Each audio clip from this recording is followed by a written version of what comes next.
Still muted?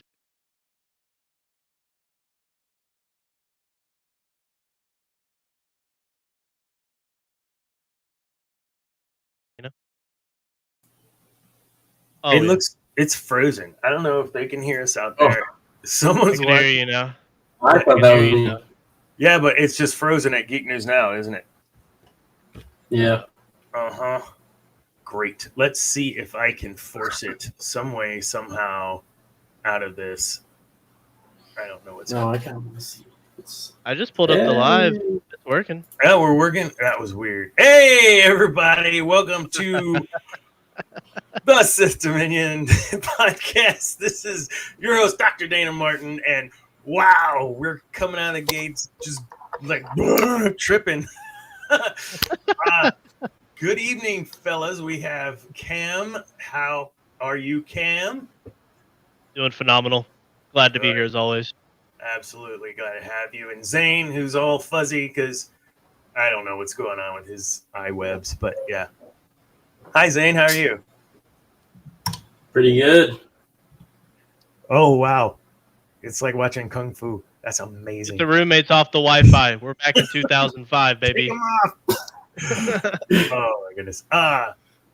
So, man, we just coming off of Thanksgiving, but we didn't stop. We had a show last week, and we're having a show this week. Last week, we talked about Darth Krayt, and spent a lot of time talking about Dave Filoni and all the fun that hopefully we're going to have with him in his new role at Lucasfilm. And we talked a little bit about the Acolyte, not just because I released an article about it, but because it really is going to be something cool, I think, with Sith lore.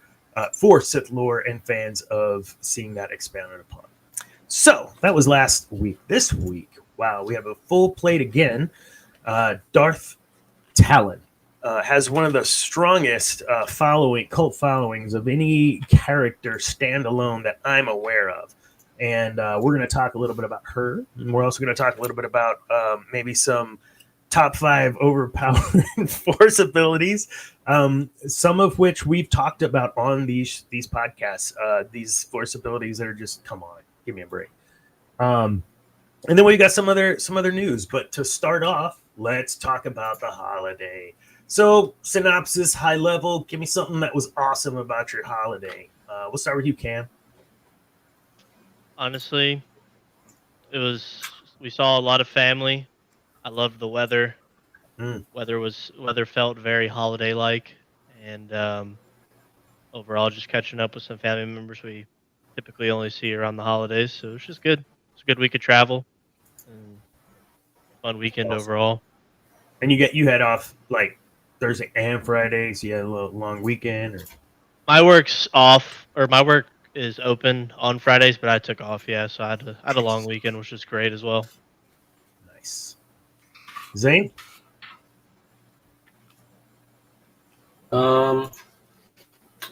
Honestly, did a lot of driving. Yeah. That's what my holidays were like. A lot of driving. We had a really, really low key holiday with Charlotte's family, and I got a chance to see you, Zane, one last time there in San Marcos, play your Beatles set for the marching band, not marching, but for the marching band. Yeah, on Kit. That was really cool. Great set, great music, and it was fun to watch. And that game was amazing. Go San Marcos. Wow, Bobcat. Go Bobcats, right? Yeah, Bobcats. Okay. I have a T-shirt, but I only have one. So yeah, I had a great time, but now we're back at work. And on that note, I do want to point out that next week, I know we're just getting back into the swing of things, but I've been called away to California for work for next week. So we will not have a broadcasted Sith Dominion show. However, just like the last time I was in California, we will have on Tuesday night at least an hour-long segment on TikTok Live, trying to be at the beach. Depending on the weather, I'll broadcast from the beach again, and that was pretty cool. That was fun. We got some good content from that. So, that was a mouthful, and that took a whole 5 minutes for the intro. But I think we can move on. There is a couple of things, and one of which that has picked up steam is this next bit of movie making from Lucasfilm with Taika Waititi as the showrunner. And I'm a little concerned. We were talking in pre-show about how, am I missing chats? Oh, I forgot the chats. Yo, yo. Oh, it's Josiah. What's up, Josiah? Yeah, Josiah, what's up, baby? uh, on another podcast with the Diva Dads, we had the joke that we had 7 fans, and they were very loyal 7 fans, and they were always here. We have 1 fan. We have a very loyal fan who's always here. Thank you, Josiah. Taika Waititi, you got to kind of take with a grain of salt. The guy was first and foremost a comedian, and you see that come out in his acting and in his writing and whatnot. So you can't really trust everything he says. But I would like to kind of speculate based on some comments he had. He talked about it being more like the feeling you get when you were a kid watching for the first time. And what do you think that means? What does he mean by that? I'm gonna keep it real. I'm not a big fan of some of his comments, even the comments in this article. I feel like he just doesn't. I feel like the last thing the fan base needs is a movie that's gonna piss people off. I feel like we've had enough of those, but I think that if he wants to recapture making films that made us feel like when we were kids, I think that that's a good start. I think honestly, first and foremost, like George always said, even with the prequel hate coming out, that it was made for kids. It was made for like when I was a kid, you know what I mean? And Zane too, like those were the movies we kind of grew up on, you know.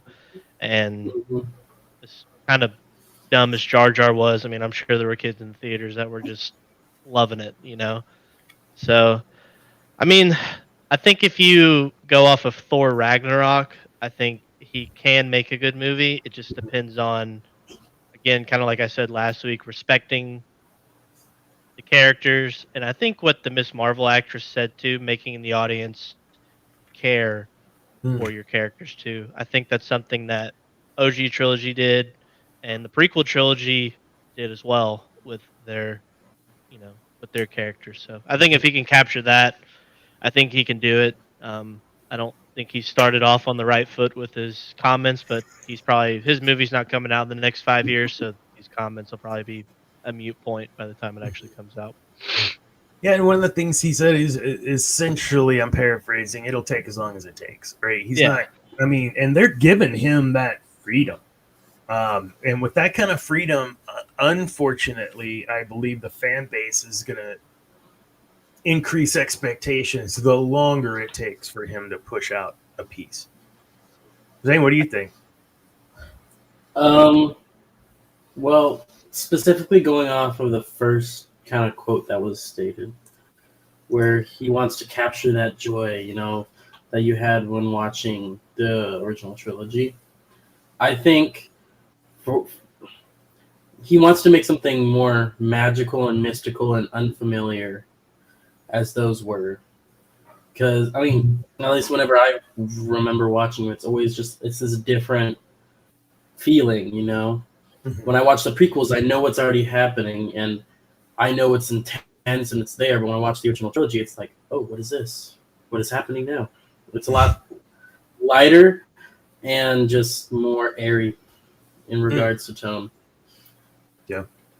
And I think, you know, to your point too, Cam, that kind of mixes. Kids don't need these huge kids. That demographic that these movies are made for does not need the huge, complex arcs where you're like, what is what and what? If that's what he's trying to capture, then he's going to be right on par with what George has done or did. And it will piss off fans because they want to see something that they've grown into, which kind of, I think, leads to some other things we were talking about in the pre-show. 2 games coming out in the next 2 years. One, Star Wars Outlaws, is a bounty hunter that essentially wants to get out of bounty hunting and has a way out. really dark. You're shooting people and killing. I mean, it's not just Jedi Survivor where we got to save and do stuff. No, it's like straight up, I got to get out of here. Those sort of darker themes and Eclipse. We've gotten a long trailer for it that didn't really tell us a lot other than High Republic and some darkness. So, but again, both of those alluding to a more adult audience. Do you feel that it would behoove them to break away from the demo that they're normally making these shows for, with the successes of Ahsoka, Mandalorian, that are more adult in theme? Do you think these movies should trend that way? I think Star Wars is at its best when it's kind of leaning towards an adult theme overall, because I feel like, especially with the bounty hunter situation, I mean, of course, they're going to be killing people trying to get out of stuff that they've been doing kind of just to survive, you know what I mean? And I think I kind of disagree. I feel like Survivor at some points was dark, you know what I mean? True. And Fallen Order as well. I think when, especially post prequel trilogy, I feel like the galaxy is kind of dark, you know what I mean? And I feel like they need to tap in more into that. And I would argue like the KOTOR games when I was growing up were kind of dark in a sense, and I kind of enjoyed them even being a 10-year-old, you know what I mean? So the development within KOTOR of dark side lore was huge for the universe, the Star Wars universe, no doubt. I agree 100%. And I had not considered things like that. Now the sweater game, just the Old Republic MMO, I was saying in pre-show to you, Cam, about how I played that when it first came out for 3 or 4 years, and then turn around another 3-4 years later, Zane's playing it and played it for nearly 10 years. Like it's crazy that this game has had this longevity, and it is adult. Kids play, but the themes and the amount of slashing and killing and whatever, it just hey, what's up, Darth Zane? How you doing, Dave? David, if we're still doing the thing, I'll talk about it on the show. I don't know when that's going to be, but are we going to do that, or you tell me? If you text in here in the chat, I'll talk about it. Otherwise, I won't. So I appreciate that. I think when you look at where the most money is made, it's not made with kids and toys anymore. It's made on pay-to-win games and the Black Series $35 action figures that we're never going to take out of the box. That's where that real money is being made. Now, does the costumes and the sabers and all the fun stuff that we had as kids, but now it's like way better. Well, yeah, the kids are buying it and the adults are buying it because we love that stuff. I mean, I'm sure you each have something in your like I've got lightsabers like a dummy. What am I going to do with these lightsabers? I don't know. I have them on display. But I'm sure each of us have some Star Wars something that's like, why do I have this? But I have to have it. What is that? What do you got? It's my Thrawn pup. Thrawn. Oh, look at that. Is that a rare one? I don't know. Yeah, they only made 2 of these types, and the other one with the different stickers worth $200 more. But, oh my goodness! Hold on, my wife's bringing me what I have. There. Oh my goodness! It's the Luke pop. That's what's in oh yes! Yes. I love that. That's awesome, man. And I saw another one at the I think it was like GameStop or something. Had that something. And I was like, oh, I need that. I don't need that. I'm gonna walk away. But if it shows up in my stocking, it'll have to be a big, wide stocking. I wouldn't complain.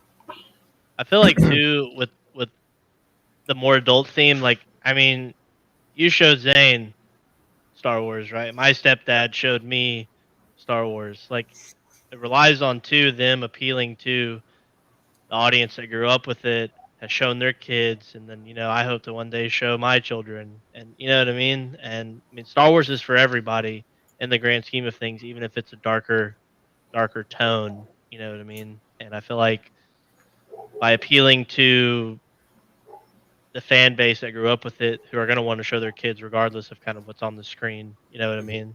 I mean, if it's PG-13, like you're going to take your kid to go see it, probably. Honestly, they just got to just keep giving us good content, man. I mean, you said episode 3 is your favorite, and it was by far the most adult of all of them. You didn't have teddy bears. You know, you had Jedi literally being shot down. Like it was tough. I could only imagine being as old as I was in 84. I was like 10 or about to be 10 when Jedi came out, and it was or 83, and it was like, my God, this is tough. I mean, his dad's trying to kill him. Like that was for me huge. Now it's like that's nothing, man. That's so the series has grown. I would agree. Yeah, I don't know, man. It's fun to speculate. Ultimately, we're going to get what we get, and hopefully Disney has learned some lessons already in whatever they're trying to not do right now, that we get some really good stuff. Quality over quantity, Bob Amen. Iger said for the 5th year probably in a row. Yeah, don't give us another, ginormous planet killer or solar system killer thing that we only have small, tiny thermal exhaust. Starforge. All those Starforge would be pretty badass. And they've already, it's canonized. It's in Rebels. So, yeah. Last kind of thing in the HoloNet. Okay, I'll hold off then. I don't want to show that. We're working on something really cool here at Geek News Now, and hopefully have a really cool something to share with everyone later. Last thing in the news was, this is a great article I read today on Geek News Now. Shameless plug. I released something I would love for everyone to go over and take a look at and destroy, because lists are always controversial, and that's what makes them so fun. So I came up with a list of top 5 overpowered force abilities, of which I would say there's 2 that are really some of my favorite. I know, Cam, you mentioned one while ago in the pregame. You want to bring that up? I got some thoughts, man. I've got some thoughts. All right, so the last one that Dana puts in the article is force healing and transfer, done by Kylo Ren and Rey in The Rise of Skywalker. If you've seen that film, I've only seen it once, so my memory might be a little hazy, but I remember just being absolutely flabbergasted, because as a kid, I'm like, that's all Anakin wanted to do, man. He saw his wife dying in childbirth in a dream, and he just wanted to be able to save his wife. Well, hypothetically, he could have been able to do that if he got the training, and apparently you can just do it with no prior training or 3 minutes of training. I mean, it makes no sense, and I feel like it. What's the right word here? It makes the prequels kind of pointless, because you're just able to do it with. I don't know. It's probably explained in some book I haven't read. But it seems very like it devalues his quest, right? I mean, like I think I understand what you're saying. Like it takes away from his drive, motivation, and then it's like a final slap in the face to the Anakin Skywalker character of, this person just did it. How about that? Yes, there were force healers in Legends, no doubt about it. To the extent of the life saving, and then giving up that life again back into the. So they both learned this, right? That's what I think you're getting at. It's so confusing. What? And then how Obi-Wan could do it, he just wasn't good at it. Where did I miss that? I'm gonna keep it real. George always said, I love Legends. I'm getting into it too, but George always said the movies are canon. That's what a lot of the fan base is going to see.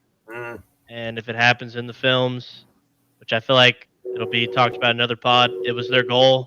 They wanted to make something more original trilogy-like, because they thought people hated the prequels back when the sequels were being made. So you know what I mean? It just kind of falls in line. I get there's stuff in books and the comics and all of that, but majority of the fan base isn't going to be tapped into that like Right. per se us three. And so it's just kind of going off what you see in the movies, and if that's just something you can do now, it's just kind of Well, the Obi-Wan Force heal thing that she's talking about was actually in episode 4 when Obi-Wan touches Luke's head after he's ambushed. It's part of the Clone Wars book. Well, it's believed, I've just looked it up. The rumor is, right, the theory is that he healed Luke in episode 4 because he literally did the same kind of movements as Rey did. Okay. So, why are you not on the show tonight? please. I don't killing read me. Clone Wars. Not you. Solo girl. Why are you not on the show tonight? come on, Solo Girl. We need you on the pod. We got to talk. You about haven't been this. on the show in a while. You need to. We got to talk about this. I think that's a great segue into our official kind of discussion tonight, which is Darth Talon. Except for I forgot what we were segueing because like Solo Girl threw me off with the Clone Wars. The Force healing and the yeah. Never mind. I lost the segue. Forget it. We're not gonna segue. Keep talking. We don't need a segue. Let's hop right in. Let's just talk it. Fired up. So Darth Talon. Man. So there's some good. No, you're not sorry. You're not sorry. Let me jump over and do this right here. We're going into the dark side deep dive. Dr. Dana. Hold on. We gotta do this thing because I got it for real this time though. Check it. Here we go.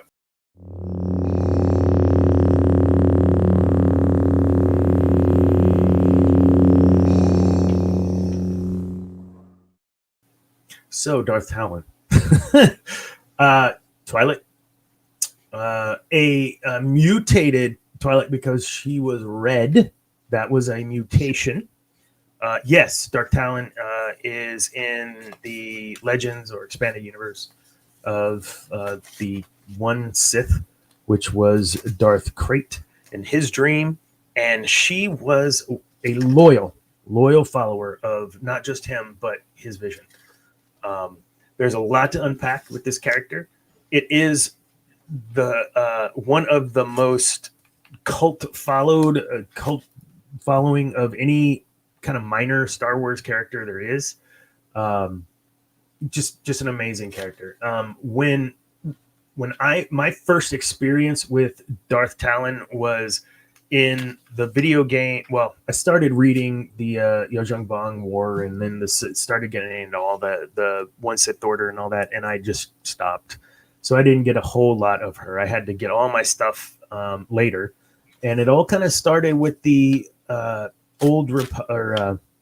Star Wars Galaxy of Heroes game, which is a mobile game, and you could get her as a character, and she was absolutely sick.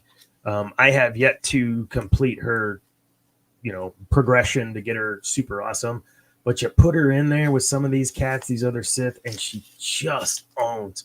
So that was my first experience was, Darth Talon, who is this? She's amazing Sith assassin. What were you guys' first kind of foray into Darth Talon? Honestly, just some leaks about George's sequels, and that she was supposed to be kind of the trainee or was trained by Maul, And it was kind of like when I would have been like 15, 14. I was like, it's just a girl version of Maul. So, and I was just like, that's kind of cool. And now having read more up on about her and kind of reading her storyline, it's kind of cool. I mean, I said it in the pre-show, like she might have been the most loyal Sith of all time, possibly. Yeah. Which is kind of odd for the Sith in general. But I mean, she's a cool character. It would have been cool to see her concept on screen. But maybe we'll get it in a TV show, or I don't know. They brought Thrawn in from the Legends, and he's not exactly like Thrawn was in the original Zahn stuff, but pretty dang close. And I would love to see that worked in, like you said. And yeah, George Lucas saying that Darth Talon would have absolutely been in what he was wanting to do or what he would have done is huge for that character too. Zane, what do you think? Well, the first time of me seeing Darth Talon has just been a lot of fan art. Yeah. I Yeah. I follow a lot of Star Wars pages, and so, well, I'm not talking that kind of fan art. Okay. I'm talking like the ones where it's like an epic scenery, and or like it'll be like Darth Talon in this forest or something, where it's just a lot of ambiance, a lot of stuff like that. And I honestly never even dug into her until I started doing research on Krayt for the show, just because I'm not a Back Solo girl. Oh, dang. That's a great segue. Great segue. What into what? No. Oh my gosh. I got really into My lighting is real Old Republic. Really into Old Republic and never really went past the original trilogy and Legends. So that is probably the biggest reason why I haven't heard of her. Or I think I have heard of her, but I didn't do any research up until Krayt. Yeah. And amazing warrior. She was known for her fighting skills. She used a true, I can never say that, whatever that was, it Form 4, the acrobatic, Yoda and all that garbage. She was very acrobatic in her fighting style, very aggressive.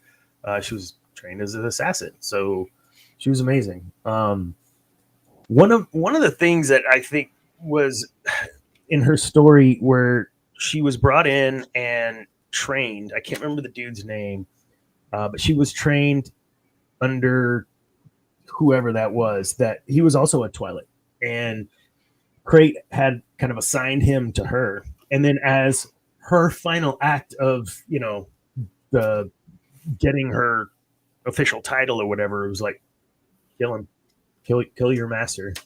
Okay. It's like nothing, dead. And that sort of dedication to the Sith way is not abnormal. We see that all the time. But Cam, you alluded to something that was very different about her, that she maybe was the most loyal Sith ever, if that's a thing. Could you expand on that? I mean, if you look into her story, I mean, she kind of just was following Krayt till the end. You know what I mean? Like, she didn't really have any faith in actually turning Cade Skywalker to the dark side, but was still just rolling with it because Krayt was like, you got to do this. You know what I mean? And by any means, we need to do what we got to do to turn him. And I think overall, like, even though she did technically kill the person that did train her, in terms of being loyal to Krayt, I mean, she was just, you don't really see that in terms of Sith, I feel like. And just pure determination to follow whatever Krayt tells her to do, I think is admirable for a Sith, because I don't think we've seen any type of what's the word I'm looking for? Any type of obedience? Kind of, yeah, I guess you could say, yeah, that'd be the word. The obedience that we would see was, you don't understand, I must obey my master. That's what we have always got from the apprentices. And you're right. In this case, there was none of that. It was, okay, I'll do what you say because I believe. And this goes back to when I talk a lot about manipulation versus influence, right? Krayt had influence, just like Palpatine had influence. I mean, yes, you can manipulate and get people to do what you want, but not in that grand scheme like that. Palpatine was beautifully orchestrated influence into the Senate, with his bureaucrats. There was some manipulation and movement of pieces, but he had influence.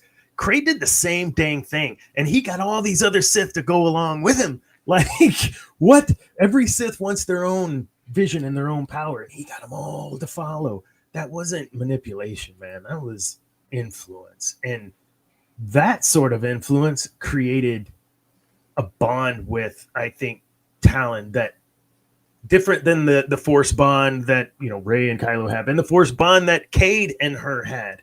Cade Skywalker and Darth Talon had a Force bond, but different. I think. Oh my god! Oh, there's a throwback to the article we were just talking about. You have unlimited power, yes. So, but yeah, I agree. Zane, what do you when it comes to that sort of loyalty? Have we seen anything like that else? I mean, not even maybe in the Jedi Order you see that. You'd have to go back as far as I can remember to if you want to include. Well, it's not Sith though. It's okay if it's not Sith. I just don't think even Revan and his Revan and everyone who followed him would be the closest. Yeah, and again, because there you go. No matter what path you picked, it was always they would follow you to the end. It's true. What is that? What is that nugget in that arc or in those arcs or that writing? What is it that draws us to the dark side and to be, oh my god, yes, that's awesome. What is it? I can't put my finger on it, and I really never have. I know that whenever I think of the Jedi Order, there's just so much dang hypocrisy in what they did and didn't do, and said you can't have attachments and whatever. And I talked about this in the TikTok live in the pre-show. You had Anakin trying to rationalize his attachment because through the use of the word compassion, right? And compassion is love, and if love is compassion, then attachments are encouraged. But no, not really. Not really, Anakin. Why do you think that is with that? I think that's a huge piece that the Sith encouraged those attachments and the Jedi did not. Why was that? Going, Zane? Yeah, I can go. Well, the Sith with attachments, it's always, I mean, emotions are strong. They're very strong. You can do a lot with emotions, even in real life. Yep. I mean, think of someone being hurt or in some way or wanting to start a fight, and then for some reason you see this ungodly amount of strength come out of them. Look, I'm not a ginormous Michael Jordan fan, but the dude had the flu and came out and scored 28 or whatever in the second half and won the game. Like, that's it's a crazy example, oversimplifying, but yeah, I think emotions can drive a real person to greatness. Why? Imagine having force powers and being able to exponentially grow in that kind of way. This is I think this fits into what we're talking about right now. Even, yeah, David, it kind of goes both ways, and the amount of power that these force wielders had at their disposal, that they continued to find holocrons and learn and grow. I don't know. I think if you look at the Jedi, it was that might cause you to doubt, so don't do it. That might, but that was only for everybody. Can't we agree that, you know, Yoda maybe knew a little more than he was supposed to? Mace knew a little more than he was supposed to. Well, I would argue that like the Jedi did have attachments. Like, 100%. You could see it in the final fight between Anakin and Obi-Wan, how hurt Obi-Wan was when he had finally cut Anakin down. You know what I mean? Yeah. And I would argue that in Attack of the Clones, and it might be a little too headcanon-y. I mean, I would feel Yoda probably felt a certain type of way finally seeing Dooku with the red lightsaber. Yeah. You know what I mean? And in the Tales of the Jedi, I think they captured Dooku perfectly when he's talking to Yaddle and he sees Qui-Gon after the fight with Maul, and he talks with Yaddle, and he's like, "They grow up so fast," and then he pauses and he's like, "Our students," to catch himself. You know what I Mm-hmm. mean? Because Dooku had that attachment to Qui-Gon. You know what I Yeah. mean? And that was why I always liked the dark side in a sense because it felt like you couldn't have that was feel like you achieved true balance in the force when you were able to tap into both sides, you know what I mean? Mm-hmm. And the dark side seemed more reasonable because I mean, yeah, you take these kids when they're little and train them up to be Jedi, but they end up growing attached to their masters because they're their father or mother figures. You know what I mean? And so it's just this constant loop and I feel like with the dark side they always just seem like yeah, they're evil, but like you get it in a Yeah. way. It's kind of Yeah, hard to explain, but relatable. you just get it. Yeah. I mean, So in the First Order, they got children and raised them to be stormtroopers. And what's different than the Jedi? They raised them to be little tiny warriors. So is there a difference in the First Order and the Jedi Order in the way they treated children? I wouldn't. I would say no. Yes. Yes. Agreed. Thank you, Josiah. Yeah, those Tales from the Jet. Those episodes with Dooku were really good. oh, so good. Well written, well acted, voice acted. It's really good. So let's talk about her kind of role in pulling Cade. Cade and was, I think, going along with it to get close to Krayt, but in the end, he got the best of all of them. He's so some of that story reminded me of Dark Disciple, where you had Ventress and I can't remember his name, but Jedi Master was assigned. I just read the book like 2 months ago. I can't remember the dude's name, but Jedi Master assigned with Ventress to go assassinate Dooku, and they fell in love and whatever. It's like, okay, you got to stop putting Jedi with these dark side women because they can't. They fall every single time. And Quinlan but Voss. that kind of do it. Quinlan Voss. Thank you. Yeah. No, was it Voss? Was it Voss? I thought it was. Voss. I'm gonna have to look. I that feel up. like that sounds right. All right. It sounds right too. Dark Disciple. Look at us. Here's Quinlan Voss. It was. You already looked at. Yeah. Yeah. Yeah. All right. So Let's yeah, go. Quinlan Voss. Great book. I've talked about it a couple times on the show. Yeah. So that seems to start to be a little bit of a thing too. Dark side women and men falling for them, Jedi falling for them. I think it's a little different with Cade though. Cade had a plan, I believe. I don't think he was ever fully being swayed by the dark side. And she knew it. I think you alluded to that earlier, that she didn't agree with trying to pull Cade over, Cam. I think you said. Yeah. So I don't know if there's anything to that.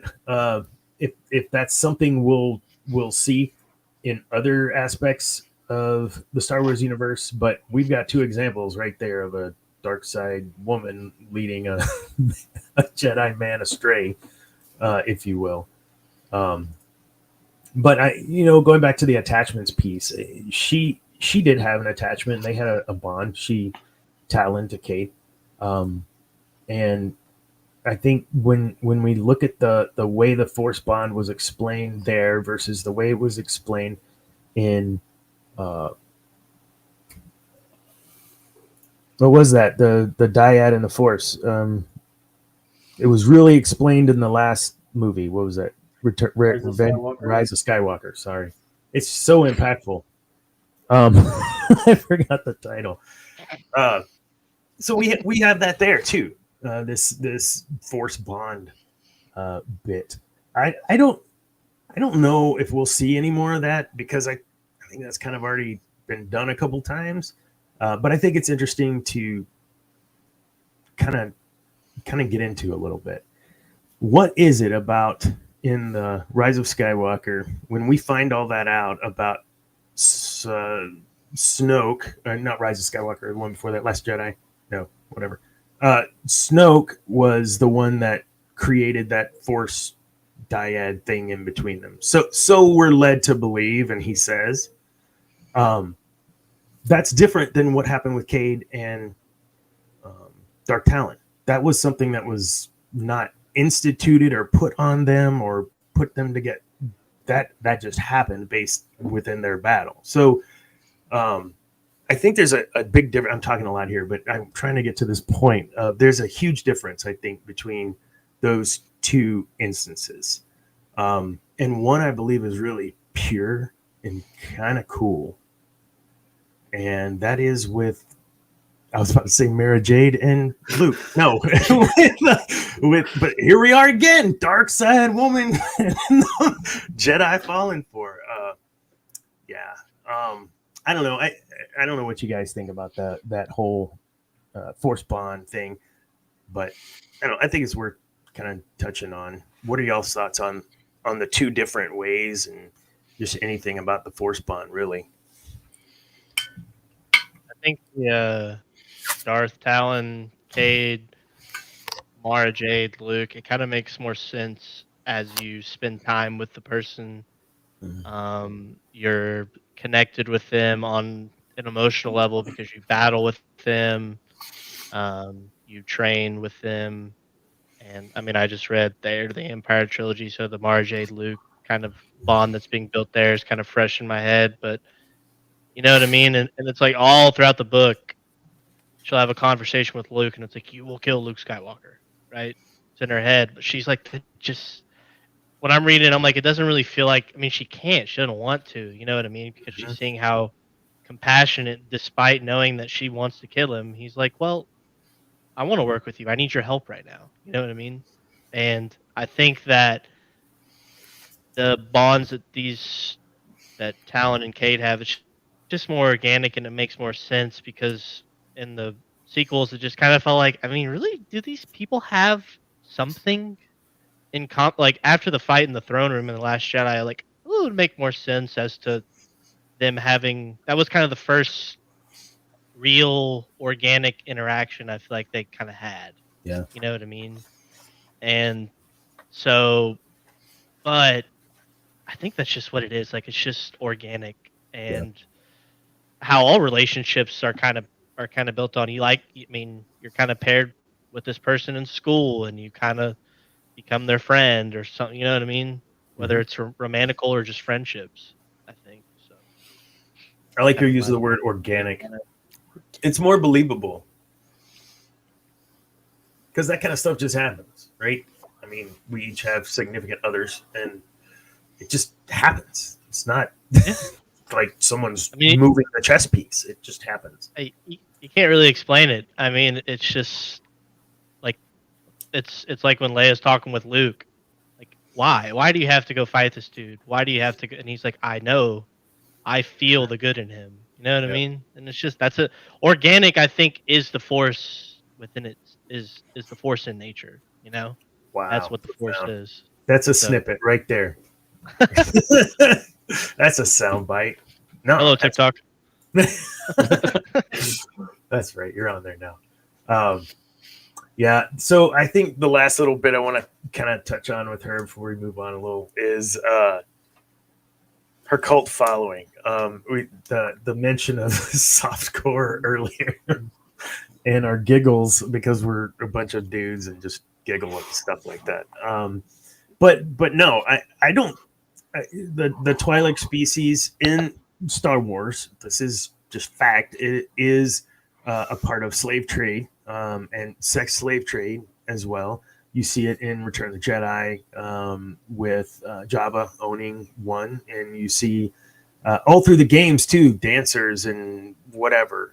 You could even be a twi'lek dancer in the Galaxies game, which I did because I got a lot of money dancing and buffing people. That's what you did. And God, we're children. So Star Wars is made for children. No. So when you take a Twi'lek and then you make her, even more accentuated in areas and putting on the armor that she had or lack of armor, then yeah, there is a lot of fan art out there that we would not show on this show. But my point is more, wow, how captivating this character was or is, that there are so many people willing to spend all this time creating them in other positions or situations, which is okay. It's art or whatever. Did she have to look like that or be like that? No. But she does. And would Cade have been attracted to her otherwise? I don't know. Maybe. Captain Kirk, she had red skin, blue skin, green skin, didn't matter. 5 eyes or 2, didn't matter. Was Cade like that? I hope not. Captain Kirk was kind of gross. But when you look at the amount of that following, I don't know that there's any other character. Oh, there is another female character that I've seen a lot on like that. Bounty Hunter. Zam. Sam? Zam. Zam? I think so. Maybe not. No, not Zam. I'd see Aura Singh over Zam. It wasn't Aura Singh. Anyhow. I just thought it was cool. That is the...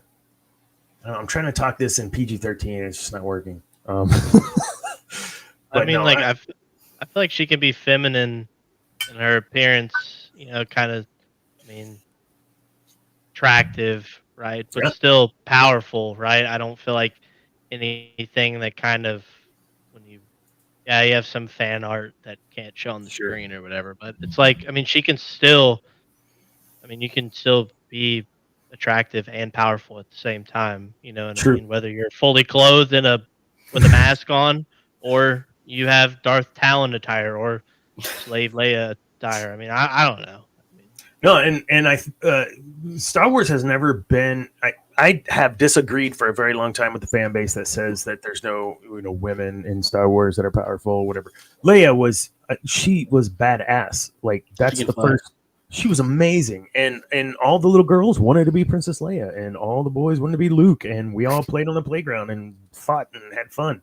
Darth Talon would absolutely be powerful Sith Lord or Sith assassin that just would could do acrobatic saber fight, just amazing. I would love to see this in live action. I would love to see her in live action in a real movie. And so, going back to what we talked about earlier in the show, George Lucas, do you think that Taika Waititi might include some of that in his, or is he not capable of that series? No, talk to me. Zane, go ahead. You started shaking first. Let me pull up the quote where he said, "It will be a Taika." I can't say his name. Yeah. Taika Waititi. It'll be one of his films. It won't be a Star Wars film, and so I think, regardless on content of the film, which we now know that at some point in the process, Filoni will have his hands on it. True. Hope. That's what they say. That's what they say. I think he's going to take it in a completely different direction.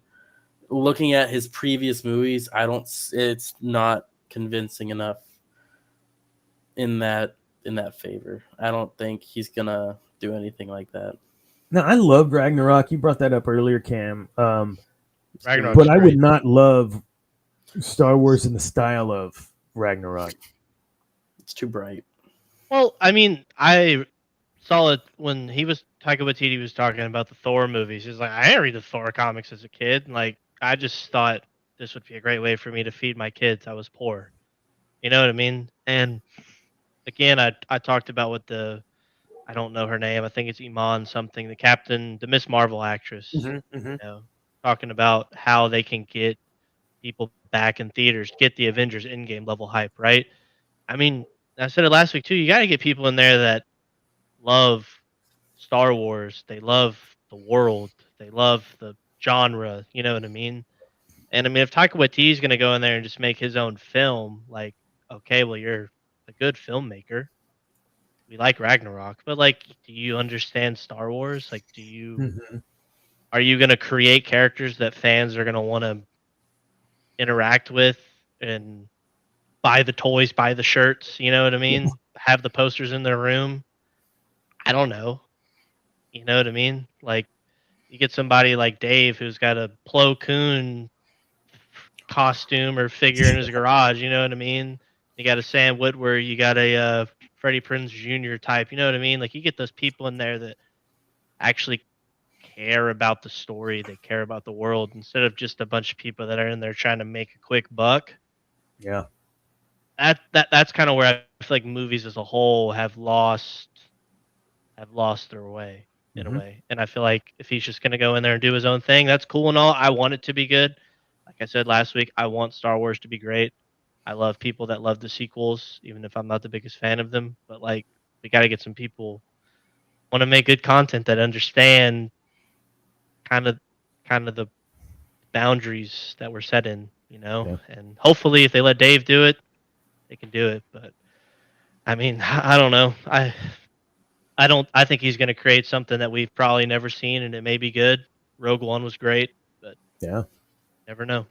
And he's directed some of the episodes of Mandalorian, I believe, along with some other folks that didn't have huge Star Wars backgrounds, and they did great, huh?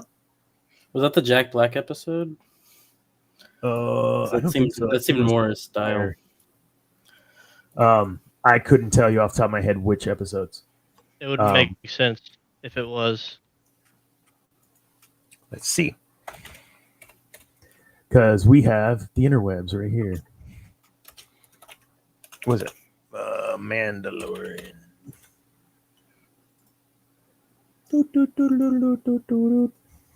Chapter 8. Did you find it? You're so fast. Wait, that was in the first season. It was first season, yeah. I think he's done a few in multiple seasons, I feel like. He was also IG-11. I didn't realize that. He was also he's the guy that started the revolution, right? I think that was him too. It is. Aurora Singh. Man, I think. What was this? I think Darth Zane. That's what we were talking about earlier. So yeah, I guess it was Aurora Singh. Aurora. Yeah. Aurora Singh. Oh, not Aurora. Singh. Aurora Singh. Aurora Singh. Yeah. Aurora Singh. Is that the bounty hunter they find on that one planet in the last That's film? in the first one. Whenever the pod race is happening, they show a glimpse of her. She's very pale. Taking care of. She's like a Sam, shapeshifter. Anything she wanted. Yeah. Sam. Yeah. Aura Singh. What else here? So yeah, let's move through this. So when we look at truly located further, the fan theory piece of all this. So we were moving into this, seeing if maybe a Darth Talon type figure would. Hold up. Oh, talk to me, Goose. Oh.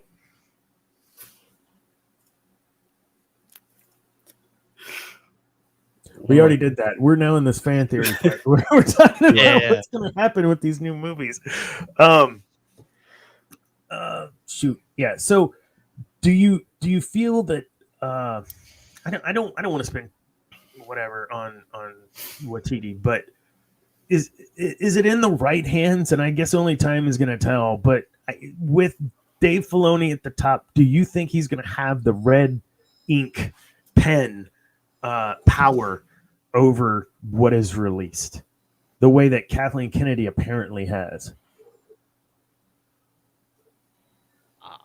I hope. I don't know. It could be 50-50. I want it to be true, but if he has that power, I don't know. Do you think we're gonna get a Star Wars Ragnarok type movie if he has that power? In what era? He gets vetoed. Depends on if Kathleen goes over him. We just need more speeder bike shots, I think is what. I love those memes. They're freaking hilarious. The speeder bike memes with Hera. Yeah. Oh, Zane. Yeah. Unnecessary. Can we say that's unnecessary? You don't need that. This is Disney. This isn't your daddy's Star Wars. This isn't Leia. This is Slave Leia. This is Disney. And I think that is a shift in Disney used to be very subtle in those types of things. For adults, we would get the jokes, right? Just seems very blatant. And I think it's fitting that Hera was brought up there, considering we're talking about Darth Talon, who is very seductive in nature. She got her way by doing certain things or speaking in certain ways and then enacting her own embodiment of the Force on them to get her way. That's not a Hera on a speeder bike type character at all. And if we don't get characters, I think, like that from the dark side in the next couple of years with the Acolyte, with the Eclipse, whatever that's going to end up being, I think they're gonna start really losing us, the fans with jobs and money that continue. Is that not real though? I mean, we're the ones that fund it. That is. I mean, that's the take. That's why. I mean, I'm glad you said that because that was what I was going to allude to. I would argue they've lost a good fraction of them already. That's kind of what I said last week. Dave coming over might have been too late for some fans, at least. I mean, I think 9 years ago today was when the Force Awakens trailer came out. Like, I remember watching that, and I was like, "Oh my gosh, Star Wars is back!" Heck yeah! And I mean if we get right, Finn popping up in the desert, a stormtrooper with his helmet off in the middle of the desert. What's going on? And why is he looking low? Yeah, and I'm like, what are we about to get? And if they can capture something like that, I feel like we can be on the right track. But I don't know. The Acolyte's going to be pretty big because they need to. Josiah, I swear.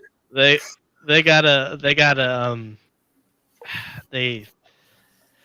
that's gonna be a hit or miss for a lot of people. I'm hoping it's like HBO style or budget for the Sith. That would be great, but it'll be hit or miss, I feel like. What, Zane? Nothing. Oh, I was just crossing my fingers. Crossing your fingers. Yeah. We don't got to talk about Love and Thunder, Darsane. I was about to say, yeah, this. We don't talk about that. Man, we could have gone all night, David, without hearing that. Come on. I laughed so hard though with the goats though. I don't think my wife and I laughed that hard since probably the first Deadpool movie. I was just like, what is going on? I remember sitting in the theater watching the second one. Right at the opening, the second, episode 7, 8, whatever. Why was it The Last Jedi? Sitting in the theater watching that in the opening, the moment Luke taught, like, I was curmudgeon, like, that's not my Luke, you know? They lost me 5 minutes in. I'm out of there. It's tough because I want more content. I want more Star Wars, and I want to find the good in them, just like Luke found in his father. I want to find that good, and that second movie, or episode 8, is not the greatest of the three, for sure. The worst, in my opinion. One per season. Watiti directed one per season. Awesome. What do y'all think was worse, the character assassination for Luke in The Last Jedi or Thor in Love and... Repeat that? What was what? Oh. We lost him. He locked up. He asked, what did we think was worse for the character assassination of Luke in The Last Jedi or Thor and Love and Thunder? It's tough. Probably Luke, just for me, because I grew up with expanded universe and what he became. He became way greater of a Jedi than what they even depicted to him at the end, giving his life, force projection across whatever it got. Like, yes, amazing, superpower. Probably should have made the list of top 5 if I'm being critical of myself. But that was not the Luke I was expecting to get. Shame on me, I guess, for expecting a certain type of Luke. But I don't think it was wrong for us to want that. I don't think it was wrong of them to not give us that either. There was nothing about that character that I think Luke, Mark Hamill has been vocal since about he didn't like it either. But ultimately, he acted his ass off and did his best for that role, and I have super respect for him. I think our boy Thor, Chris Hemsworth, yes, Chris Hemsworth, probably felt the same way, and I haven't seen anything. Doesn't mean he hasn't said it. I just haven't seen anything where it was like, yeah, that was stupid. But I acted my ass off, which he did. He's a consummate professional. He said that if he came back and did another one, he would prefer it to be not what the last 2 films had kind of portrayed Thor as. Which I agree. I mean, at the end of the day, like it's their property. Like, they own it. They can do whatever they want with it. They have no right to give us, like you said. But at the end of the day, like, no matter what Kathleen says, there is source material. Yeah. And we know there is stuff to go off of for the future. And you don't have the original 3 interact with each other on screen in your sequel trilogy when they're all old of age. That's when it made no sense. Yeah. You had a hodgepodge. That's a great point. You had a hodgepodge of opportunities where everyone kind of saw each other, but never everyone at once. Our heroes lost at the end of the day. Han was a deadbeat dad who failed. Leia, I don't know. I guess Leia didn't really have any type of arc, I feel like. Yeah, and Luke quit the Jedi because his nephew had a bad dream. Night terrors. Yeah. And Leia, I would say she wasn't what we anticipated her being. Not from what we learned in the expanded universe. And her and Han were awesome together. They were a huge force against, the battling against forces of evil in the galaxy together. And even in times when they weren't, super solid, they were still together and they still made shit work. And I think we missed out on Mara Jade and Luke, and we missed out on all those things that made these characters, going back to what you said about Sith in general, more relatable. I could relate to Luke and his struggle with his father. For anyone who knows me in my past, that makes total sense. I could relate to Emperor Palpatine later on in life, wanting to do this and that with my life and my vision, and needing to learn how to influence folks to get there. When I look at these new movies, it's like, if I don't have a Force dyad, I guess not going to have a hero situation. And it's someone else that gives me that. There's no control I have over. That's where I feel like these movies really missed the mark. They pulled the control out of the individual. Yes, you have the control to go light or dark side, but those critical pieces, our heroes had no control. Our heroes weren't heroes. I mean, how unlikable is the New Republic now? Like, I haven't gotten too deep into Legends. Like, I just finished Heir of the Empire trilogy, so I'm still kind of going. But, like, I feel like the New Republic now, especially in the TV shows, they are just so unlikable. And, like, oh my gosh. In the expanded universe, there was a lot of the political that came out, and I loved it. I loved getting to see the inner workings of it. I loved that the Bothans, which were huge in Return of the Jedi, in the success through their spying, ended up being like the ones that were in the Senate were totally like underhanded and destroying shit from within. Like that's meat and story to the story. Why these things are happening, and we just don't get any of that. And we didn't get that kind of stuff in the original trilogy. The super political workings in the background. We got more of that in the prequels, for sure. But we got none of that in the sequel trilogies, but mainly because the New Republic was destroyed. So there wasn't a lot of political anything to that. I don't know. I hope the content they continue to give us in these next few years is good. I want the Rey movie to be good. I don't know if it is going to be, but I want it to be, and I want the fan base to be rocking. You know, that's all I want. Certainly, there's risk, right? Getting material like Thrawn. Thrawn was a huge risk for them to bring into Rebels, and they did it successfully, but they did it carefully. They did it not exact, but they did pay homage to the original, through Zahn's character. And I believe, and correct me if I'm wrong, they actually talked to Zahn as a consultant for the character. Yes. Well, because Zahn had already got the green light from Disney to write the first Thrawn book itself when Rebels was starting to be made. And so it was a no-brainer to have the character who made Thrawn be a consultant for how Thrawn was handled. And it was talked about that both Mikkelsen, who voiced Thrawn, like he had talked to Zahn about how to do all this stuff and how it would felt, but also the voice actor in all the books and the audiobooks had talked to Timothy Zahn as well, just because of how important he was to Thrawn the character. And so I think that is the only reason why Thrawn was as good as he was in Rebels. It was because they did use Thrawn or Zahn. Ladies and gentlemen, our resident Thrawn expert, Zane Martin.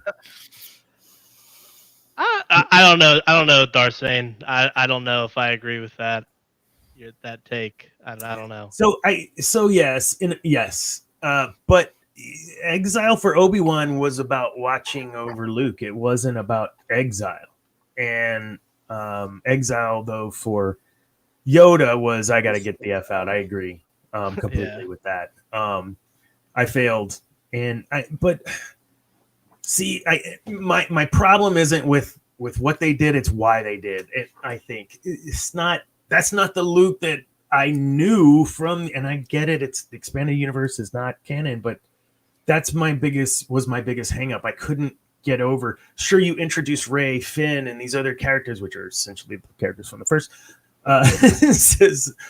series, but all these characters I didn't know. They were fresh and new, but you brought in a character that I did know, and it was out of character, maybe not for what you're stating, and I agree, David, but it was out of character for what I knew him to be based on what I had read. Maybe not fair for me, but I feel like the main problem is, and this is kind of answering what David said earlier, kind of like they had been training or whatever. It's so much of the sequels that happens off screen, and it doesn't really kind of make any sense. Like I would have had no problem if Luke, fails the way he fails. Say if we saw it in Force Awakens, you know what I mean? How he's just Finn is turning to the dark side. He's failing his best friend and his sister and his family by losing this kid to the dark side. And in a moment of weakness, he tries to end it, which I still, honestly, at the end of the day, don't really agree with anyways, because his mass murdering father, he saw good in. I feel like Luke sees the good in everybody. He saw the good in Mara Jade, who wanted to kill him. That was her mission. That's what she told him, And I don't know. That's not canon.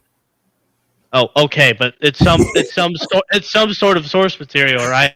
And no, I don't know. We could talk about this till our mouse go dry. No, I get it. The Luke that we knew, not even expanded universe, the Luke that we knew that was the only person in the world that believed, even his own sister didn't believe his father was savable. Leia didn't even believe that Kylo was savable. That's a whole nother episode. Palpatine Leia didn't believe he was coward. savable. Who? Palpatine didn't believe. He was like, you can't turn him. Like he is so far gone. Like I have done my job. Foolish like, boy. He's not turning. And Luke's like, no, I'm a Jedi like my father before me. So I agree with you. The Luke that as he was portrayed in the films would not have tried to strike down his nephew. Just I can't imagine that. But that's what we got, and that is canon, and that's what happened. So that's at least for now, unless they wipe it and start over, which I don't see them doing. Oh man, we got some good stuff here. Okay, hold up. I love this. We're gonna have to get Josiah on our Cantina happy hour with Darth Zane. I'm saying we gotta. I would love to talk about this for hours. We can, not tonight though. It's already 9:12. Oh, look at this! Boom, boom, boom! He failed because he filmed me. Filmed back exactly what his masters had done. Look at this. It's good. It's good. All these comments will end up in the what you call it, won't they? Yeah, they end up on the feed. Just letting folks read this. It is honestly a brilliant portrayal of the character. So Darth Zane likes what they did from Luke Skywalker, and I see that point too. That we made him human again. In the expanded universe, what I miss? I haven't seen that. Josiah's fired up. We're about to get to this probably. My guy's fired up. We'll get there. Yeah, it's that's true. That's true too. You know, you got Yoda. Everyone loved Yoda. Yoda fighting Palpatine. He lost. What? Like what? And we knew that had to happen. This is the precursor to all the garbage. But seeing that played out on the screen, that was tough. Yoda was like, oh, wars that make people great. Okay, here we go. This is Joseph. Oh, my guy's fired up. Man. So yeah, let's wrap it up. Great show tonight. We talked about several times about Watiti and his project being talked about this last week as well. We talked about the new games coming out, the more adultish with Outlaws and Eclipse. We also touched on how Darth Talon was amazing character, well written, loyal to the end, which is just a rarity to just sit as a Sith, sit in a spot and know that's your role and just be that. I mean, even the Grand Inquisitor had, his own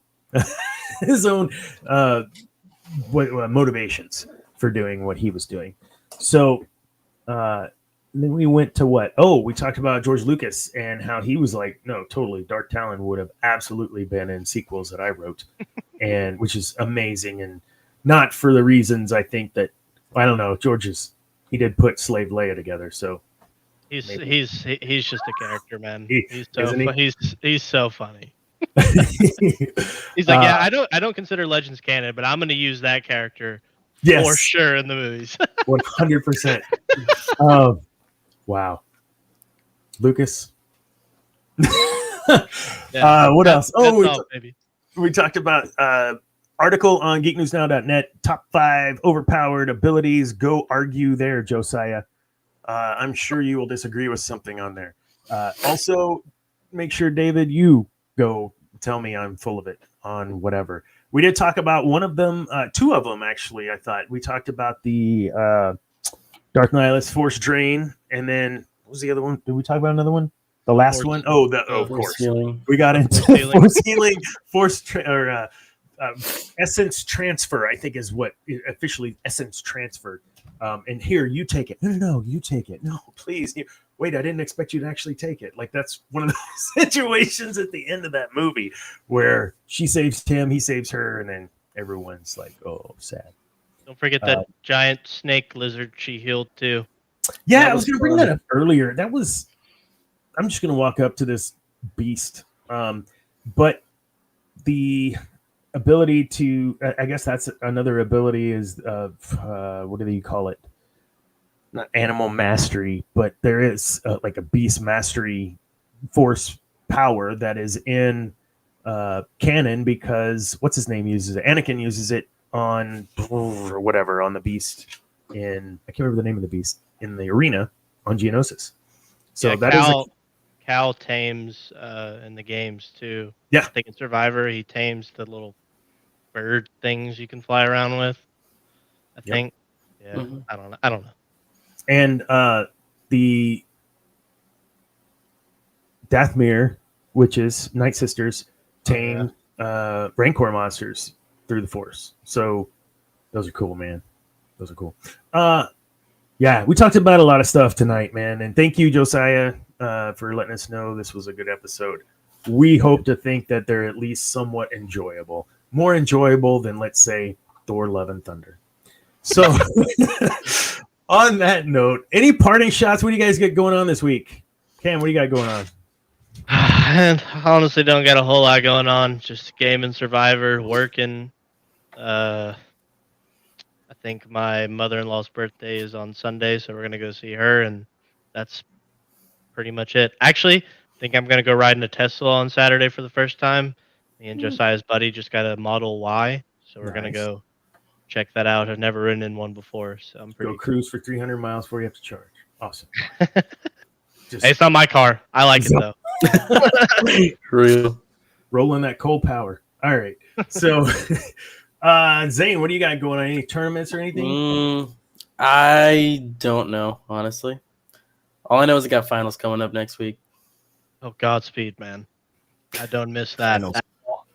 Oh, you know, I've seen you and talked with you through the show, through text, seeing you, a couple times. I mean, a lot this month. And I've yet to ask about your actual grades in school. So we'll talk offline.